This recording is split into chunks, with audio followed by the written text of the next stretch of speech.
At 15, my father told me to step away from the family photo because I didn't fit in. He smiled for the camera as if nothing was wrong while I stood off to the side, fighting back tears. That evening, I skipped dinner and retreated to my room, sketching a life where I finally felt accepted. Years later, that imagined life made headlines, and he wasn't part of it. My name is Leo Kim, and this is the story of how my father made me feel like an outsider and how I created a life so vibrant it overshadowed him. Growing up, I didn't see myself as invisible, not at first. I was quiet, yes, but I excelled in school, kept my space tidy, and didn't ask for much. I was the kind of kid you could rely on to remain silent in the car while the adults chatted, and for a while, that seemed to please everyone. Then, everything changed when my stepfather, Daniel, married Sarah. She had 2 children, Ethan and Mia, who were boisterous, athletic, and always seeking the spotlight. Daniel called them a breath of fresh air, and suddenly, our home was filled with pictures of soccer trophies, dance performances, and sun-soaked beach outings. My carefully framed artwork, which I had hung in the hallway, vanished one by one, replaced by snapshots of the new family. No one acknowledged it, not even when I brought it up. Daniel loved sharing our lives online, posting about our matching outfits and coordinated family outings, but I was always cropped out or relegated to the background, a blurry figure forgotten in the frame. I once mustered the courage to ask him, "Do you not want me in the pictures?" while he was busy scrolling through filters on his phone. He sighed as if I had asked him to perform a major sacrifice. "Leo, don't make everything so dramatic. You're too sensitive." That was Daniel's favorite phrase, too sensitive, as if my hurt feelings were a flaw, as if I should be grateful just to exist quietly in the shadows. After that, I stopped asking questions. Holidays became the hardest. Sarah's kids received shiny new bikes and the latest gadgets, while I got socks or school supplies. One Christmas, they unwrapped matching jackets, and I received a notebook with my name misspelled on the cover. Daniel smiled and said, "You like drawing, don't you?" I wanted to sink into the floor. The worst part wasn't the gifts, it was how he acted as if everything was normal, as if I was just ungrateful for not celebrating a clearance notebook while everyone else reveled in their second round of presents. But not everyone overlooked me. My grandfather, Daniel's father, lived a few towns away in a quaint house adorned with wind chimes on the porch. His name was Henry, and he had silver streaks in his hair, always carrying the scent of pipe tobacco and old books. He called me Lee and said I had my grandmother's hands, strong and steady, perfect for creating. He never asked me to justify myself, he simply saw me, and that was enough. When things became unbearable at home, I started spending weekends at Grandpa Henry's. Daniel didn't mind, in fact, he seemed relieved to have one less person to accommodate in his carefully curated life. At Grandpa's, I could breathe. He noticed I was always sketching faces, buildings, graphic designs, and asked if I had ever thought about digital art. I admitted I didn't even know what that was. The following week, he enrolled me in a free weekend class at the local library, and then another, and another. "Don't let anyone shrink your world, Lee," he told me one night as we snuggled under a blanket, watching old black and white films. "You're bigger than they want you to believe." Daniel never asked where I was going or what I was learning. If he noticed my growing skills in design, he never mentioned it. One day, he handed me a shopping list and said, "Make yourself useful and pick this stuff up while I take Ethan to his modeling audition." I glanced at the list: shampoo, snacks, candles, all brand names, of course. He shoved a $10 bill into my hand as if that would cover it. When I pointed out the discrepancy, he rolled his eyes. "Then use your own money. You're always at Grandpa's house anyway. I'm sure he spoils you." That was the moment I realized Daniel didn't see me as his son, I was merely an accessory to manage a kid who didn't fit the aesthetic. If I didn't fit, I didn't matter. I began journaling more, sketching late into the night, planning an escape I couldn't yet name. Grandpa Henry encouraged me to keep every drawing, every idea. "Someday, you'll need to show the world what they missed," he said. "The middle of all this and bring me a gift? I thought you were too busy with your fancy tech job." His words dripped with condescension, but I remained calm, a smile playing on my lips. I had anticipated this reaction, and it only fueled my resolve. As I sat there, I couldn't help but reflect on how far I had come. Just a few years ago, I was the invisible son, the one who was always overlooked and dismissed. Now, I was a successful designer, making waves in the tech industry, and here he was, trying to belittle my achievements. I had learned to rise above his words, to find strength in my own journey. The cookout continued, with laughter and chatter filling the air. I watched as Blake and Jasmine opened their gifts, their excitement palpable. Daniel beamed with pride, soaking in the attention as if it were his due.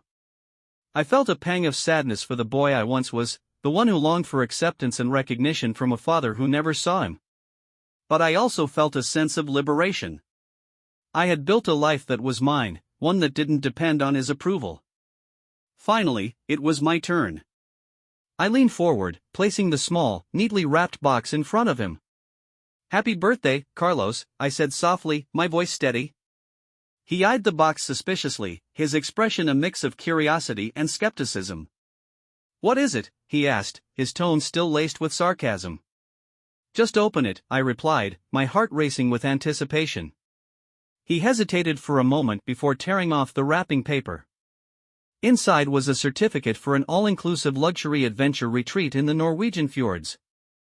A private chef, a mountain view cabin, a personal guide, everything he could want for a lavish getaway. I watched as his eyes widened, disbelief etched on his face. "What is this?" he stammered, glancing up at me, searching for an explanation. "You can't be serious." "Oh, I'm very serious," I said, my voice calm.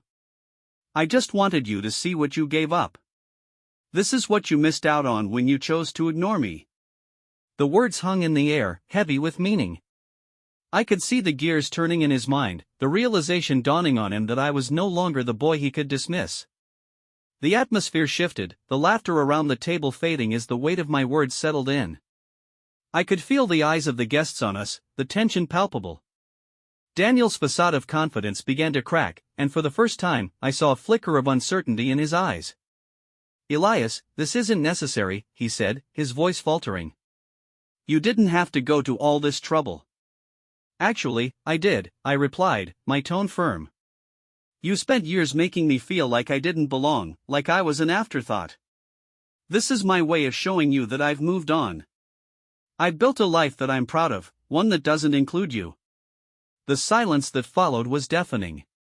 I could see the shock on the faces of my step-siblings, the confusion in Rachel's eyes.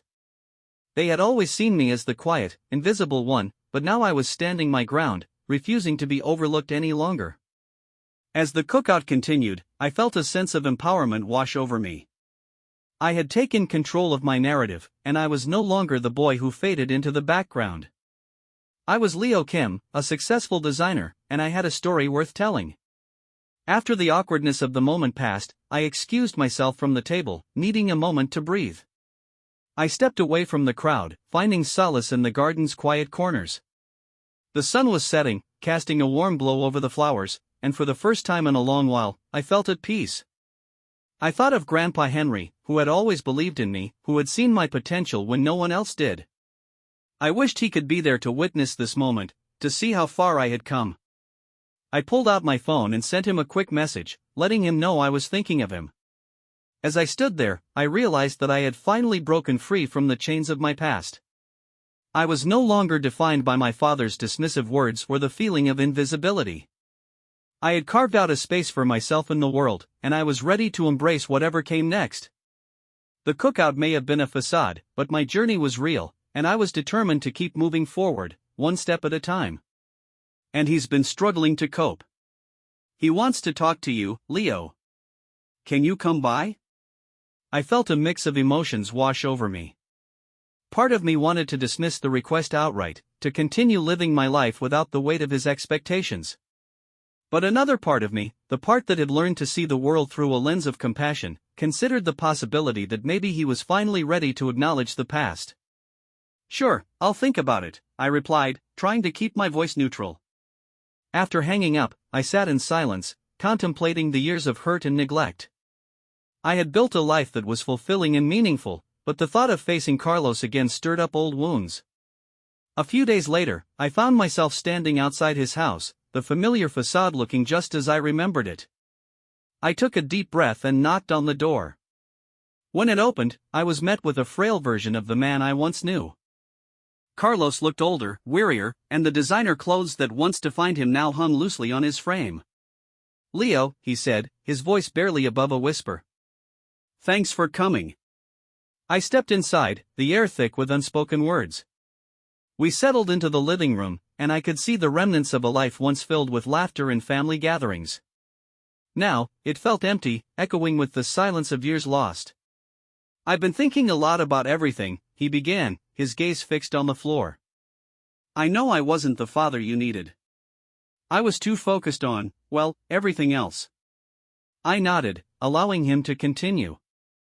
"I've seen your work, Leo. The article in the New Yorker. I'm proud of you. You've done well for yourself." "Thank you," I replied, my voice steady. "But it's not just about the work, Carlos. It's about the years of feeling invisible, of being pushed aside." He looked up, and for the first time, I saw a flicker of understanding in his eyes. "I know I can't change the past, but I want to try to be better. I want to be part of your life, if you'll let me." I took a moment to process his words. It was a small step, but it was a step nonetheless. "I appreciate that, but it's going to take time. Trust isn't built overnight." "I understand," he said, his voice filled with sincerity. "I just want a chance to make things right." As we talked, I felt a weight lift off my shoulders. It wasn't a magical reconciliation, but it was a start. We discussed my work, my passion for inclusive design, and how it stemmed from my experiences growing up. I shared stories about Grandpa Henry and how he had always believed in me, even when I didn't believe in myself. Carlos listened intently, and I could see the regret etched on his face. "I wish I had been more like him," he admitted. "I wish I had seen you for who you are." "Maybe it's not too late," I said, offering a small smile. "We can start fresh." Over the next few months, we began to rebuild our relationship, slowly but surely. Carlos attended my design presentations, and I invited him to my apartment for dinner. It was awkward at first, but with each meeting, we found common ground. One evening, as we sat on my balcony overlooking the city, he turned to me and said, "I've been thinking about what you said about being cropped out of the frame. I never realized how much I was doing that to you." "It's okay," I replied, my heart swelling with hope. "What matters is that you're trying now." As the seasons changed, so did our relationship. We began to share more than just small talk. We shared our lives, our dreams, and our fears. I introduced him to my friends, and he slowly became part of my world. Then, one day, I received a call from a local nonprofit that focused on providing technology access to underserved communities. They wanted to collaborate on a project that would help bridge the digital divide. I immediately thought of Carlos. "Hey, I have an idea," I said when I met him for coffee. "What if we worked together on this project? You could help with the logistics, and I could handle the design." His eyes lit up. "I'd love that. It sounds like a great way to give back." And just like that, we found a new purpose together. We spent countless hours brainstorming, planning, and executing the project. It was fulfilling to see our efforts come to life, and I could feel the bond between us growing stronger. As we stood at the launch event, watching the community members engage with the technology, we hadn't known about the divorce. Rachel had left him 6 months earlier. "Apparently, he'd been talking about me," Blake continued. "I think he regrets things."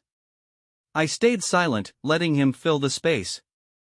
"Look, I know things weren't fair when we were kids. I didn't see it then, but I do now. Dad favored us.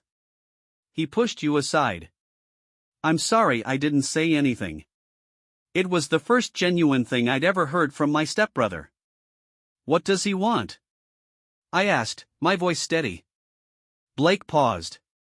"He wants to see you. He's selling the house, moving into a smaller place. There's some stuff of yours he found, school projects, I think." I almost laughed. Now he remembers my school projects after 15 years? "Tell him I'm busy," I said, but without anger, just stating a fact. "He's sick, Elias." That stopped me. "How sick?" "Early stages of Parkinson's." It's manageable, but it's got him thinking about things he messed up. I thought about Grandpa Henry, about second chances, about regret. I'll think about it, I said finally. And I did. For weeks, I turned it over in my mind. I took photos of Rusty chasing squirrels, designed interfaces for people with Parkinson's, and read Grandpa's letter again and again.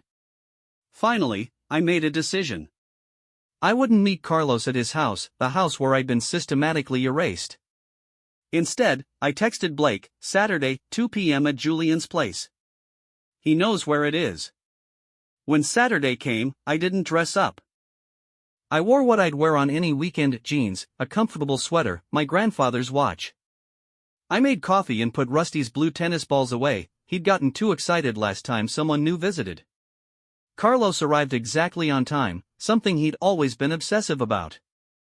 He looked smaller than I remembered, or maybe I'd just gotten taller. Gray had replaced the black in his hair, and he carried a cardboard box with Elias written on the side in faded marker. We sat in the kitchen, the same table where Grandpa Henry had told me I was going to college, where he'd slid me the envelope that changed everything. Carlos placed the box between us. I found these when I was packing. I thought you might want them. I opened it slowly. Inside were art projects from elementary school, science fair certificates, a clay handprint from second grade, and a stack of birthday cards I'd made him, each one carefully crafted with markers and construction paper, evidence that once I tried so hard to be seen. You kept these? I asked, not a question but a statement. He nodded. I did. But you took down my drawings from the wall. His eyes dropped to the table. Rachel thought they didn't match the new decor, and that mattered more at the time. He started, then stopped himself. Yes, that mattered more to me. I was wrong.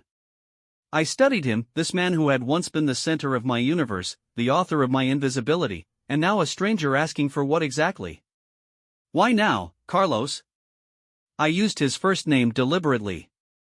He flinched but didn't correct me. Because I'm running out of time to fix things. Some things can't be fixed. I know that. He looked around the kitchen at the photos on the fridge, the coffee mugs, the wind chimes visible through the window. Julian did what I couldn't.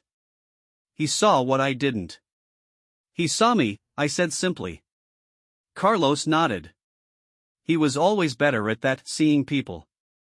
I was always looking at the picture I wanted, not the one that was actually there. We talked for an hour, not about reconciliation or forgiveness, but about Grandpa Henry, about my work, about Carlos's diagnosis, about reality. When he left, I didn't hug him, but I did walk into his car. Those designs in the box, I said as he opened his door. I was 10 when I made them. I told you I wanted to be an artist. You said artists don't make money. He looked ashamed. I was wrong about that too. I nodded. You were. But it's fine. I found my way. Without me, he said quietly. Yes, I agreed. Without you. As I watched his car disappear down the road, I felt no triumph, no vindication, just a quiet certainty. I went back inside, picked up the Leica, and took a photo of the empty driveway, the shadows stretching long in the afternoon sun. Some stories don't have perfect endings, some wounds don't completely heal. But standing there in Grandpa Henry's house,